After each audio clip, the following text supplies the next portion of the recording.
Tony, how are you this morning? I'm doing well, DP. How are you, bud? I'm great. I'm ready to go. I have a few different questions here. Let me start with this one. This has been a topic of conversation. If you're the defensive coordinator for the Broncos, are you more concerned with Gronk or Edelman?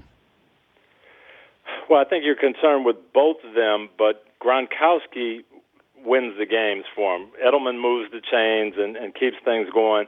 But if you can limit Gronkowski, I think you really have a great chance to win the game. Okay, how do you do that? It's not easy because you don't know exactly where they're going to put him, and they'll hunt and peck and see what you're doing. You put, little guys on him, they'll put him inside. If you put the bigger guys on him, they'll move him outside.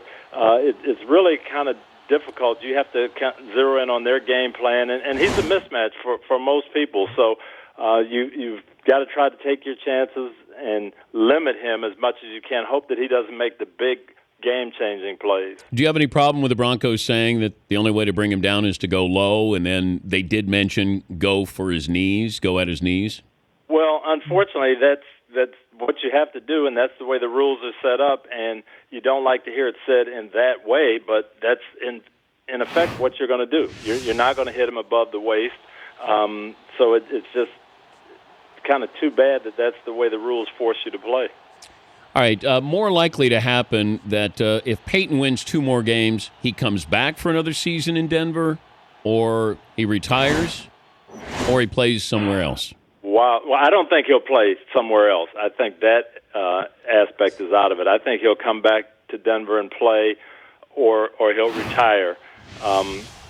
It's hard to go out on top. I'll say that. I had the best intentions after we won 41 of saying that was going to be it and go out on top, but there's so much pressure to come back and let's try to win another one. Let's try to make history and repeat. My hope would be that he would win one and go out on top. In the NFC game, more likely that you have to have this quarterback have a great game, Carson Palmer or Cam Newton? I think Carson Palmer has to have a great game for them to win. Carolina can win in a lot of different ways, and of course, they need Newton also. But they can win with their running game. Defensively, they've won games. But I think going on the road for Arizona to win, Carson Palmer is going to have to be hot. They have to throw it a lot. Can they run the ball in Carolina?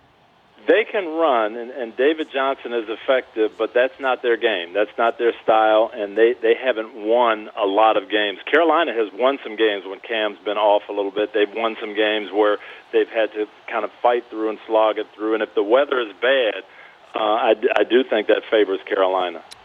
What's Cam Newton's weakness? He's not an overly accurate guy. When you look at some of these quarterbacks who are throwing and completing 68, 69%, and anything under 20 yards, they're probably hitting 75%.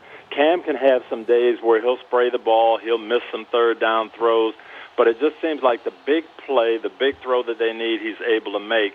But if there's one place he could elevate his game, it would be that accuracy factor. Do coaches care about the weather? Yes, you do, because it ends up impacting your game plan and how you're going to play. Now, you always say we don't care about the weather because you can't let it be an excuse.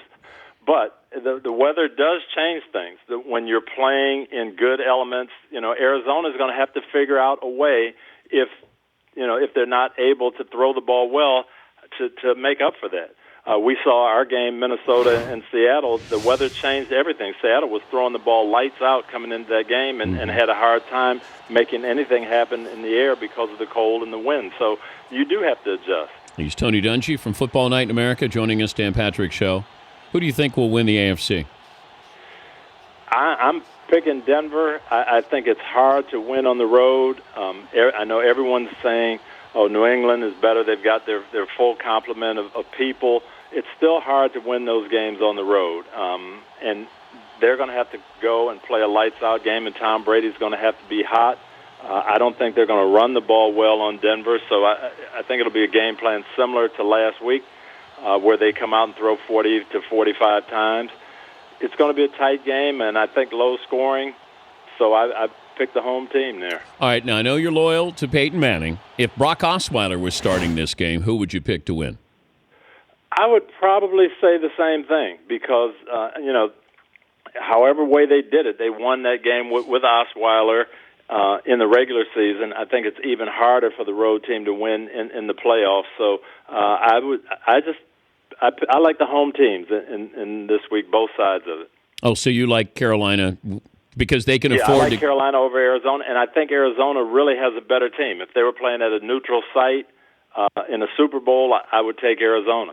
But I saw that home crowd. There was so much energy in Carolina Stadium last week. If the weather is bad, I think that really favors Carolina. So even though I think Arizona has a little bit better team and a neutral site, they'd probably win 6 out of 10.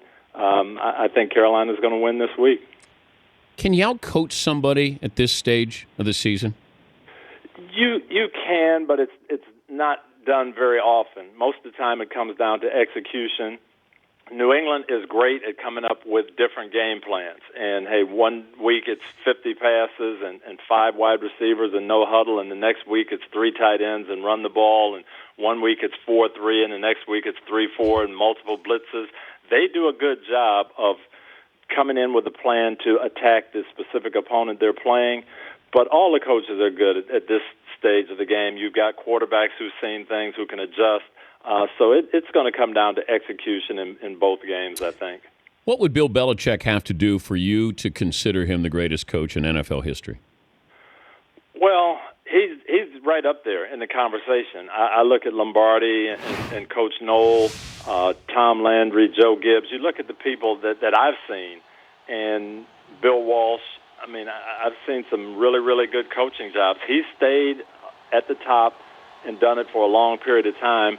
But it's hard for me. It's kind of like when you're young, you grow up and you watch people and you're in awe of them. My dad used to talk about Joe Louis and Jim Brown, and I grew up watching Muhammad Ali, so it's tougher for me to say someone in this era is better. And that's how I'll always feel about Coach Knoll, and I don't know that you could coach any better than he coached and win 4 Super Bowls in 6 years. Well, it's like when people look at Joe Montana, they don't think Brady can be better than Montana, or people looking at Kobe Bryant and saying he can't be better than Michael Jordan. Right. It's right. It's hard when comparing people from different eras, but he's definitely the best coach in this era, and you got to put him in the top 3 or 4 in history. Enjoy the games, Tone. Thanks for joining us. Looking forward to it, Dan. See you. Tony Dungy, Football Night in America.